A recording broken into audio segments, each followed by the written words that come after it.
Praise the Lord. இன்றைய பலப்படுத்தும் வார்த்தை நீதிமொழிகள் 10வது அதிகாரம் 6வது வசனம். Proverbs chapter 10 verse 6.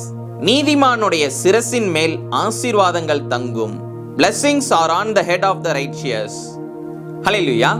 வேத வசனம் சொல்கிறது, நீதிமானாக வாழுகின்ற பொழுது, நீதியான காரியங்களை செய்கின்ற பொழுது, வேத வசனத்தின்படி வாழ்கின்ற பொழுது, கர்த்தருடைய வார்த்தைக்கு கீழ்ப்படிந்து வாழ்கின்ற பொழுது அவங்களுடைய வாழ்க்கையில தான் ஆசீர்வாதங்கள் தங்கும் என்று வேத வசனம் சொல்கிறது. இன்னைக்கு அநேகருடைய வாழ்க்கையில பாருங்க, நல்ல ஆசீர்வதிக்கப்பட்ட ஒரு சூழ்நிலையில போல அவங்க இருப்பாங்க. ஆனா திடீர்னு பாருங்க, அவங்களுடைய வாழ்க்கை தலைகீழாக மாறிடும். ஏதோ ஒரு கஷ்டம் வந்து மொத்தமாக தலைகீழாக மாறிடும்.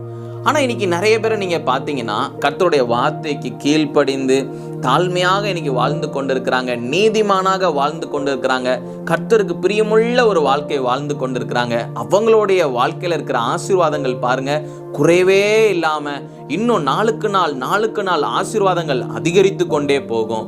ஹல்லேலூயா. காரணம் என்ன தெரியுமா? நீதிமானுடைய வாழ்க்கையில தான் அவங்களுடைய வாழ்க்கையில ஆசீர்வாதங்கள் தங்கும் என்று வேத வசனம் சொல்கிறது. இன்னைக்கு நீதியான காரியங்கள்லாம் நீங்க செய்றீங்க, உங்களுக்கு என்ன பெருசா பலன் கிடைக்குது அப்படின்னு சொல்லி நிறைய பேர் ஏளனமா பேசுவாங்க. நீ இவ்வளோ நல்ல பையனாக, இவ்வளோ ஒரு நல்ல பொண்ணாக வாழ்ந்து உனக்கு என்ன கிடைக்க போகுது? இந்த உலகத்துல இருக்கிற ஜாலியான காரியங்கள்லாம் நீ என்ஜாய் பண்ணு, இந்த நாட்கள்ல அதெல்லாம் விட்டுறாத அப்படின்னு சொல்லி நிறைய பேர் உலகத்தின் பக்கமாக நம்மளை இழுக்க பார்ப்பாங்க.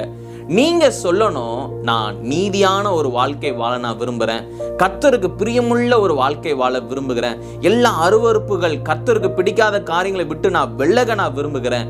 அதனால என்ன உங்க பக்கம் நீங்க இழுக்க விரும்பாதீங்க, நான் இயேசுவுக்கு சொந்தம் அப்படின்னு சொல்லி நீங்க உண்மையாக வாழ்ந்து பாருங்க. உங்களுடைய வாழ்க்கையில அநேக ஆசீர்வாதங்களை கர்த்தர் கொடுத்து உங்களை சந்தோஷமாக வாழ வைப்பார்.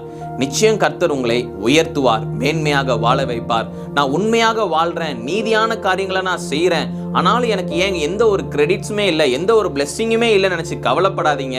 கர்த்தர் நிச்சயம் உங்களுடைய வாழ்க்கையில உங்களை மேன்மையாக வாழ வைப்பார், உங்களை உயர்த்துவார், உங்களை ஆசீர்வதிப்பார். நாம் எல்லாரும் கண்களை மூடி ஜெபிக்கலாம். எங்களை நேசிக்கிற நல்ல தகப்பனே, ஆண்டவரே இயேசப்பா, நீதிமானாக வாழ்கின்ற பொழுது, நீதியான காரியங்களை செய்கின்ற பொழுது, வேத வசனத்தின்படி வாழ்கின்ற பொழுது ஆண்டவரே ஆசீர்வாதங்களை கொடுத்து ஆண்டவரே பிள்ளைங்களை சந்தோஷமாக வாழ வைக்கிற தேவன் நீங்க. ஆண்டவரே பிள்ளைங்க இந்த நாளில் தங்களை அர்ப்பணிக்கிறாங்க, நீங்க பிள்ளைங்களை கொண்டு பயன்படுத்துங்க, பிள்ளைங்களை உயர்த்துங்க, ஆசீர்வதிங்க, மகிமைப்படுங்க. இயேசுவின் மூலம் ஜெபிக்கிறோம் பிதாவே. ஆமேன், ஆமேன், ஆமேன். நீதியான காரியங்களை செய்யுங்க, வேத வசனத்தின்படி வாழுங்க. நிச்சயம் கர்த்தர் உங்களை ஆசீர்வதிப்பார். உங்க வாழ்க்கையில ஆசீர்வாதங்களுக்கு பஞ்சமே இருக்காது. கர்த்தர் இன்னும் உங்களை அதிகமாக ஆசீர்வதித்து உங்களை உயர்த்தி உங்களை சந்தோஷமாக வாழ வைப்பார். God bless you. Have a joyful day.